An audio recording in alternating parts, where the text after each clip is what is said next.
আসসালামু আলাইকুম। ওয়ালাইকুম আসসালাম। কে আপনি? এটা কি মুথের বাড়ি? না, এটা মধুর বাড়ি না। আপনি তো চিনলাম না। আমি ঢাকা থেকে আসছি, মোয়ের ক্লাসমেট।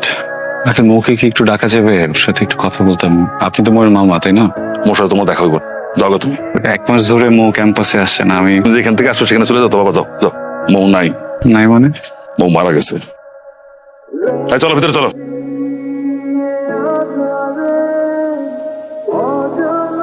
পোলারা দেখো বৃষ্টিতে ভিজা কেমন শীতে কাঁপতাছে। একটা মেয়ে মারা গেছে শোনার পরে বেহায়ের মতো দাঁড়ায় আছে। এতবার বললাম যাও গা, তাও যায় না। কত অসহায় যে লাগতেছে পোলাটারে। এই তুমি কি পাগল হয়ে গেছে? এই বৃষ্টিতে দাঁড়া দাঁড়ায় ভিজলে কি তোমার কাছে মৌ চলে আসবে? তোমার কতবার বসে চলে যাও, তুমি তাও ফুটির মতো দাঁড়ায় আছো এখানে। আমার না এখান থেকে যেতেও ইচ্ছা করছে না। মনে হচ্ছে যে মৌ আমার আশেপাশেই আছে। একটু থাকি না আজকে রাতটা, কালকে সকালে চলে যাব। মৌর কি হয়েছিল? মৌর কি হয়েছিল সেটা আমারও জিজ্ঞেস করতেছো কেন? মৌরে যা জিজ্ঞেস করো। আপনি আমাকে বলবেন মৌর খবরটা কোথায়?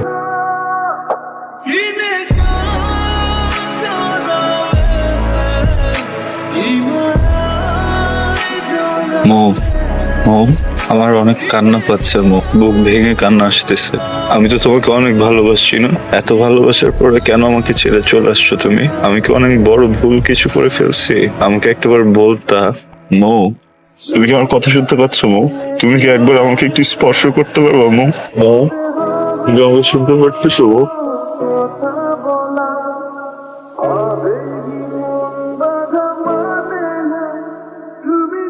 আমি জানতাম তুমি আমাকে ফাঁকি দিয়ে যাবা না। মাহিন, তুমি এখানে কেন আসছো? আমার আরো আগে আসা দরকার ছিল, লেট করে ফেলছি, সরি। আমি তো কোথাও যেতে পারবো না মাহিন, আমাকে এখন চলে যেতে হবে কোথায়? নতুন ঠিকানায়। তুমি আমাকে ছাড়া বাঁচতে পারবো না? আমাকে ছাড়া কিভাবে মরে গেছো মৌ? আমাকে নিয়ে যাও প্লিজ, একা একা থাকতে পারবো না আমাকে এখন যেতে হবে।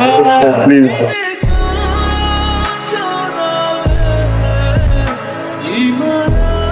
কালকে জ্বরে কাঁপতেছিলা, বেহুশের মতো পড়েছিলা। আর তুমি তো কালকে বেশ হওয়ার মতো কবর উপরে পড়েছিলা। দেখো বাবা, গ্রামের কেউ যদি জানে যে তুমি আমার ঘরে থাকো, মান সম্মান থাকবো না বাবা আমার। তুমি যাও গা। আর তুমি তো এখানে থাইকা শুধু মোরও মান সম্মান নষ্ট করতেছো। তোমার কাছে হাত জোর করে অনুরোধ করি বাবা, তুমি যাও গা। আপনি কি পাগল? খাবারটা খায়ালন, খাওয়ার পর ওষুধ খেতে হবে। আপনার গায়ে অনেক জ্বর। আপনি যদি খাবারটা খান তাহলে আপনার একটা খুশির সংবাদ দিব। কি সংবাদ? এই খাবারটা খায়ালন, তারপর বলো। আব্বা আপনারে মিথ্যা কথা কইছে। মো অপর কিচ্ছু হয় নাই। এই যে কবরটা দেখেন না, ওইটা আমার দাদুর কবর। আমাকে তোমার আপুর কাছে নিয়ে চলো। আপনারে আমি লইয়া যাবো, কিন্তু এখন না, মাগরিবের পরে। শোনো, আচ্ছা আমি একটু বেরোচ্ছি, আবার একটু দেখে আসি। ঘন্টা 2-3 সময় লাগতে পারে। তুমি ভিতরে গিয়ে দরজা লেগে বসো। আপা, তুই এখানে কি করতেছিস? আমারে মাফ করে দিও।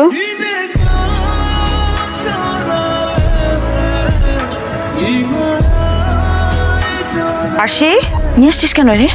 নিয়ে যা এখান থেকে, তাড়াতাড়ি নিয়ে যা। তোমার সাথে একটু কথা ছিল। মাহিন, তুমি এখান থেকে চলে যাও। কেন করছো এমন?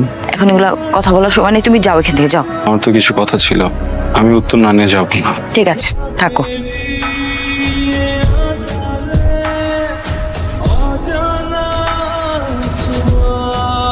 মাহিন, আল্লাহর ওয়াস্তে তুমি এখান থেকে চলে যাও। যে কোনো সময় কিন্তু চলে আসবে, বুঝছো? অনেক বড় ঝামেলা হয়ে যাবে। আপনি শোনেন।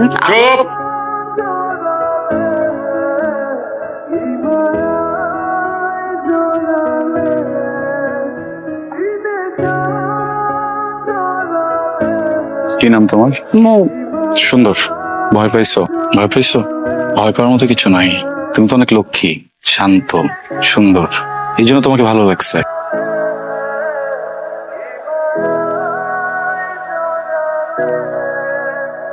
তাই মো, চল চল যাই। কই গেল সব? চলে গেছে। কেমন আছো তুমি?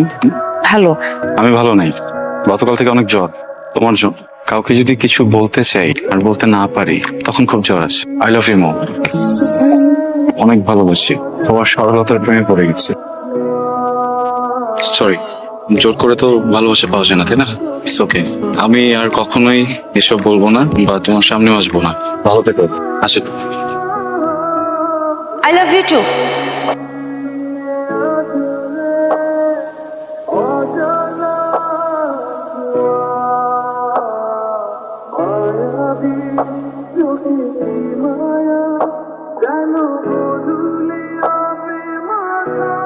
আঙ্কেল মাহিনের সাথে তো যোগাযোগ করতে পারছি না, ওর শরীরের কি অবস্থা এখন?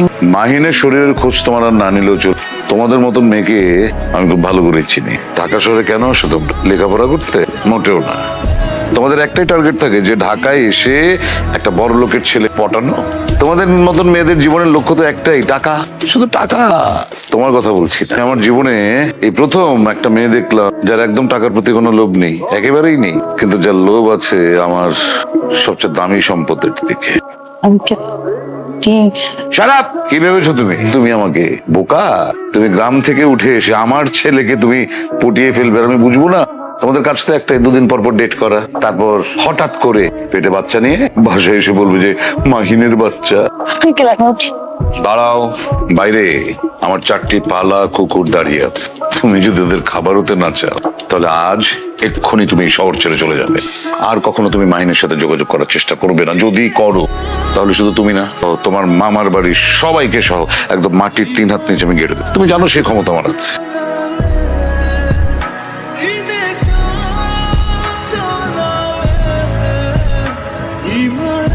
আপনারা তো সবই শুনলেন, সবই জানলেন, আর ওরে শাস্তি তো দেওয়া হয়েছে অনেক। এবার ওরা আমরা ছেড়ে দিই ওরা। মামা আপনি এটা কি কইতেছেন? ওর এত বড় সাহস আমার বাড়িতে ঢুকে আমার বউয়ের লাগে যাতা খুশি করবো? ওর এত বড় সাহস কিভাবে হয়? খবরদার! কি করলি? ওর গায়ে কোনো হাত দিবেন না। কি করলি? আমার যত খুশি মার, কিন্তু ওর গায়ে কোনো হাত দিবেন না। আবার কথা? আমি বাজারে নিয়ে তুলে রাখি। আপনি শোনেন এনে থেকে গাঙ্গমন্দির কি? আপনি আমার গায়ে হাত তুলতেছেন কিসের জন্য? ভুল আমি করছি। আমি তোর লগে অনেক বড় অন্যায় করে ফেলেছি রে মা। তোর আমি এই পশুটার কাছে বিয়ে দিছিলাম, আমার তুই মাফ করে দে মা। আমি শুনছি এতদিন এই শয়তানটা তোরে অত্যাচার করে, কিন্তু আজকে নিজের চোখে যখন দেখলাম তোরে আর এই বাড়িতে আমি রাখব না, তোর আমি নিয়ে যাবো। কিন্তু তোরে কইলে যাবো রে মা। আমি নিয়ে যাই ওরে। ওকে আমি নিয়ে যাই। আমি ওকে অনেক ভালো রাখবো, অনেক আদরে রাখবো। মানুষটা তো আমারই, কিভাবে যেন আমার কাছ থেকে অনেক দূরে চলে আসছে। আমার মানুষটাকে আমার কাছে ফিরে দেন না আঙ্কেল।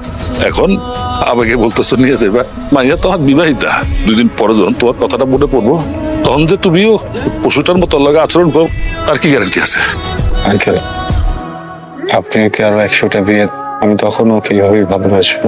আমি না ওকে কোনো স্বার্থে ভালোবাসি নাই। আমি ওকে ভালোবাসি কারণ আমি ওকে ভালোবাসি। ওকে ভালো রাখার জন্য যা করতে হয় সবকিছু করবো। আঙ্কেল একবার ওকে হারাইছি, আরেকবার ওকে হারাইতে পারবো না। এত যখন ওরা ভালোবাসো, যদি ওরা সুখে রাখতে পারো তাহলে যাও, নিয়ে যাও। নিয়ে যাও মানে? নিয়ে যাও মানে কি মামা? আমার সিদ্ধান্ত কোনো দাম নাই? ইউনিভার্সিটিতে পড়তে গিয়ে মানুষটা আমাকে ভালোবাসে, আমিও তাকে ভালোবাসতাম, কারণ মানুষটা আসলে ভালো, কিন্তু তার পরিবার আমাকে কোনোদিন মেনে নেয় নাই। আমাকে বাধ্য করছে তার কাছ থেকে দূরে চলে আসতে। যাস না তোমাদের কাছে। তোমরা মনে করছো যে এখন যে বিয়ে দেয়া, তোমাদের সিদ্ধান্ত মেনে নিছি, যে মানুষটার সাথে সংসার করলাম, আরে প্রথমেই বুঝা বললাম আমার স্বাভাবিক হওয়ার জন্য সময় দরকার। সে আমার কথাটা বুঝলো না, সে আমার সিদ্ধান্তে কোনো মূল্য দেয় না। তুমি আবার এই মানুষটার কাছে আমাকে তুলে দিতেছো। আমার সিদ্ধান্ত কি কোনো দাম নাই মামা? আমাকে কেউ জিজ্ঞেস করলো না একটাবারও আমি কি চাই। মাহিনা, আমি তোমার ব্যাপারটা আমি বুঝতেছি তুমি কত কষ্টে আছো। আমি ছোটবেলা থেকে এটাই জানি যে এই মানুষের বিয়ে একবার হবে। আমার তো বিয়ে হয়ে গেছে মাহি। আমার স্বামী খারাপ হোক ভালো হোক, আমার সংসার তার সাথেই করতে হবে। আমি এই সংসারে যখন পা রাখছি, এখান থেকে বের হবে শুধু আমার লাশ।